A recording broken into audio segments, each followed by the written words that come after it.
ఈ రోజు వీడియోలో భవిష్యత్తులో జరగబోయే కొన్ని సైంటిఫిక్ డెవలప్మెంట్స్ గురించి తెలుసుకుందాం. అసలు ఈ భూమిపై ఎలాంటి మార్పులు జరగబోతున్నాయో తెలుసుకుందాం. నెంబర్ 1, ప్రస్తుతం అందరి దగ్గర మొబైల్ ఫోన్లు ఉన్నాయి. మొబైల్ ఉన్న ప్రధాన సమస్య ఏమిటంటే ఛార్జింగ్.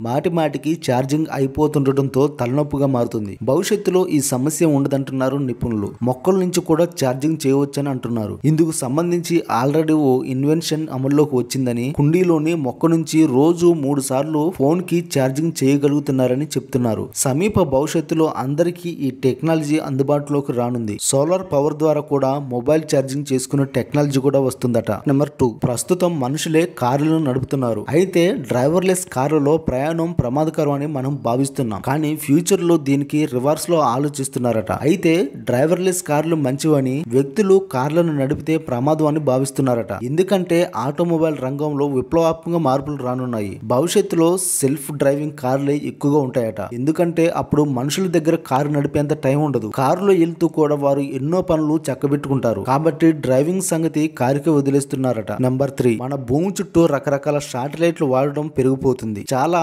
శాటిలైట్ల కాల పరిమితి ముగిసినా వాటిని అలాగే వదిలేస్తున్నారు. వాటి సంఖ్య అంతకంతకు పెరిగిపోతుంది. ఇప్పటి వరకు దాదాపు 9,000 శాటిలైట్లను అంతరిక్షంలోకి పంపగా వాటిలో 5,000 మాత్రమే కక్షలో ఉన్నాయి. వాటిలో 1,900 మాత్రమే పనిచేస్తున్నాయి. మిగతావన్నీ వృధాగానే తిరుగుతున్నాయి. కొన్నాళ్ల తర్వాత అలాంటివన్నీ కలిసి భూమి చుట్టూ ఓ వలయంగా మారతాయని అంటున్నారు. ప్రస్తుతం ఇలాంటి వలయాలు శనిగ్రహానికి ఉన్నాయి. ఈ సైంటిఫిక్ డెవలప్మెంట్ మనం ఏమాత్రం ఆశించేదైతే కాదు. అంతరిక్ష చెత్త పెరగటం మంచి పరిణామం కాదు, కానీ ఇది జరిగి తీరుతుందని సైంటిస్టులు చెప్తున్నారు. నెంబర్ 4, భవిష్యత్తులో డెర్మటాలజిస్టులు మన ఇళ్లలోని బాత్రూమ్ లో ఉండే అద్దాన్ని ఉపయోగించి మన స్కిన్ టెస్ట్ చేయగలరు. కాబట్టి స్కిన్ టెస్ట్ కోసం క్లినిక్ కు వెళ్లాల్సిన పని ఉండదు. భవిష్యత్తులో కొన్ని రకాల గాడ్జెట్స్ ద్వారా మనం రాబోయే వ్యాధులను ముందుగానే కట్టేస్తున్నామని సైంటిస్టులు అంచనా వేస్తున్నారు. అందుకోసం ఇంటెలిజెంట్ మిర్రర్ అనేది పనిచేస్తుందని అంటున్నారు. ఇదో రకమైన గాడ్జెట్. ఇది మన చర్మ సమస్యల్ని ఇట్టే కనిపెట్టగలదట.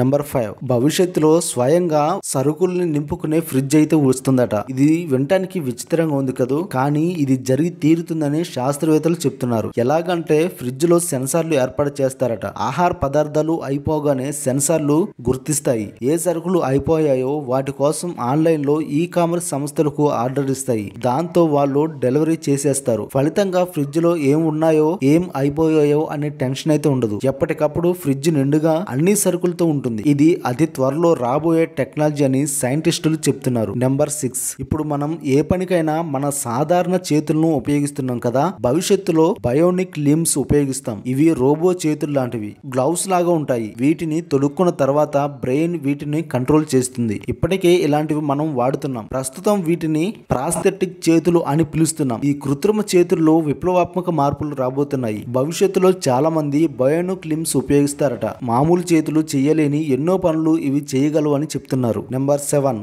ఇప్పుడు అడవుల్లో, నగరాల్లో అగ్ని ప్రమాదాలు జరిగితే ఫైర్ ఫైటర్లు ఎక్కువగా మంటల్ని అదుపు చేయడానికి ప్రయత్నిస్తున్నారు. ఇందుకోసం వారు ప్రాణాలకు తెగిస్తున్నారు. భవిష్యత్తులో ఈ టెక్నాలజీ అనూహ్య స్థాయిలో పెరిగిపోతుంది. మనుషుల స్థానంలో ఎగిరే పల్లెలు లాంటివి వచ్చేస్తాయి. అవే అడవుల్లో మంటల్ని ఆర్పేస్తాయట. ఇందుకోసం సరికొత్త పద్ధతుల్ని ఉపయోగిస్తున్నారని అంటున్నారు. ఈ దిశగా ఇప్పటికే చాలా టెక్నాలజీని అందుబాటులోకి తెచ్చారు. త్వరలోనే ఈ మార్పుల్ని మనం చూడవచ్చని అంటున్నారు.